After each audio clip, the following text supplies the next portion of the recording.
నందిని, నీ dismiss order ready చేసేశారమ్మా. ఆ తర్వాత నేనే గొడవ పడి చదువుకునే పిల్ల జీవితాన్ని నాశనం చేయకండి, వాళ్ళ నాన్నగారు ఆత్మహత్య చేసుకుంటారు అని చెప్పాను. నువ్వేం భయపడకు, వెంటనే బయలుదేరి ఇక్కడికి వచ్చాయి, సరేనా?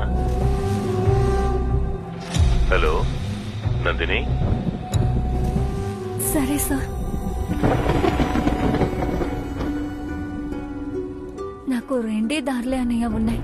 ఒకటి, చదువు మానేయకూడదంటే ఆయన చెప్పినవన్నీ వినాలి, లేదా పరువే ముఖ్యమని ఇంటికి భారంగా అమ్మా నాన్నని బాధ పెట్టాలి. అసలు ఎలాంటప్పుడు ఒక అమ్మాయికి ఏమనిపిస్తుందన్నయ్య? చప్పుడు చేయకుండా